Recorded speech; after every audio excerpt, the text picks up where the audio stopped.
Hey guys, blog 2, week 5 of school, almost pretty much halfway through now because form takes up the last week, so we're really getting going on the projects to got, a couple semi-finished things, but nothing really ever gets finished until about week 10, so let's get going. Last week you saw the bottle mocked up in Sharpie.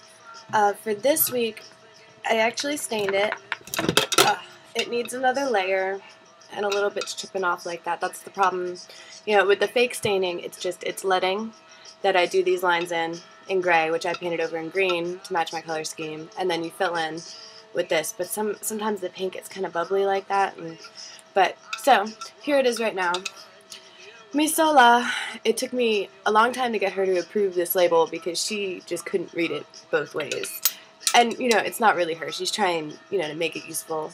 And, of course, I had to have an ambiogram. So I worked really hard on this. Actually, there's probably 100 thumbnails just of this right here. And, they're in this stack somewhere. When I drew it originally, that's what it looked like. I thought that was readable. Now I look at it compared to this one, and I can definitely see the difference. So, she's really helping me. But originally, the rose was yellow. I ended up making it purple because it's the complement to yellow, which is my overall color. So, going around, my title, banner going around. Eventually, my story kind of describing what my oil does is going to be in here, and then the nutrition facts down here. I had to cut them out because the label bubbled really bad, so I'm trying a new kind of label paper. So, there she is, little leafy down here with Misola written on it, and rose-infused olive oil around the top, so when it sits like this, you see what it is, and then you pick it up to use it because the cork's on the top, and you would read everything on the back this way. So, that's really that. Really, sketch is pretty close. And the back changed a little bit. She had me move. This was going to be the nutrition down here, and she thought that was more important than where I had it. So I moved it down here where it was less important, and then my story is right in the middle. Certain parts of this is the oil showing through, this is the oil showing through, but these will eventually be completely covered and you won't see it through. But the neat thing about it is you can see straight through it. So when the label's back here, you can see through and see the picture on the back. Alright, so moving on, that's that. By the way, everybody really liked it. I'm really proud. It's probably the first project I'm really happy with.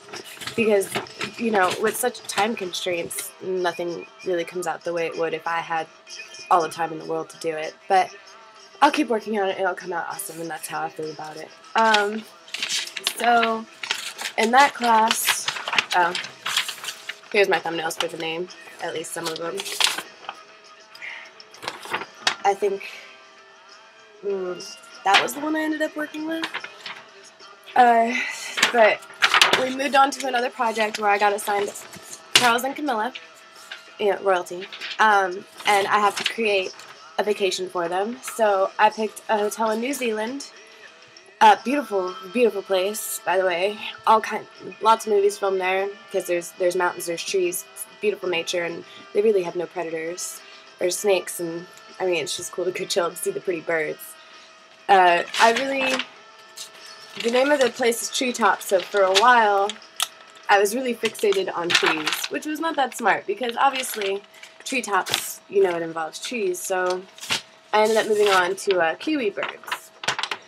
This is actually the one that I'm going to work with for a final. Kiwi birds are endangered species. There's 400 of them on Earth, and they're all in New Zealand.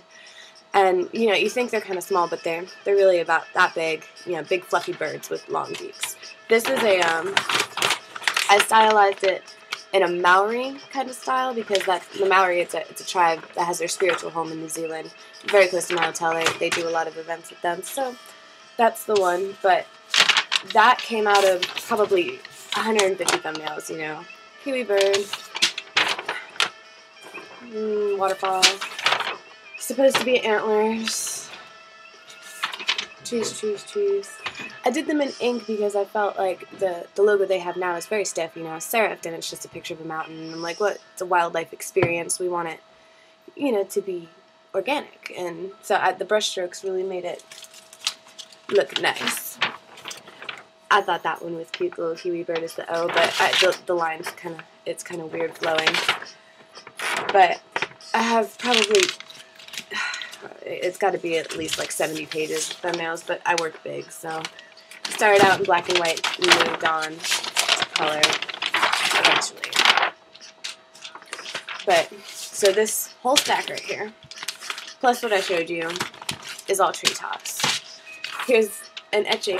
That's actually, if you want to know what a kiwi bird looks like, they look like that.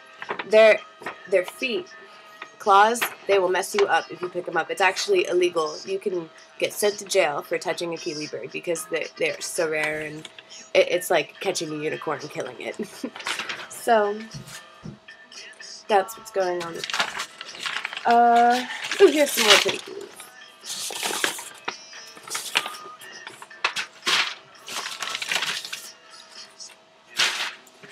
And more and more.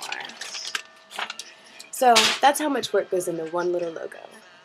So basically, I picked that one, and that's what I'm going to be working with. And now I'm working on doing another logo for the restaurant that's within the hotel and my event that I'm planning for my couple, which is kind of like a guided art forest walk. Like you're going to walk through, and I'll have frames hanging from trees framing, you know, the coastline or one of those cool swirly leaves or whatever. So that's what's happening with that. With type, because this bottle is so complicated and it took me so long, I really didn't get much of a chance to work on type, and I feel bad about it, but I mean, I was just so entranced by the project that I had a problem, and it's the first time I've done it, but hopefully it won't happen again. But for type, we had to do the letterhead. This is a test print that got messed up. Like the color over here leaked a little bit. I know it's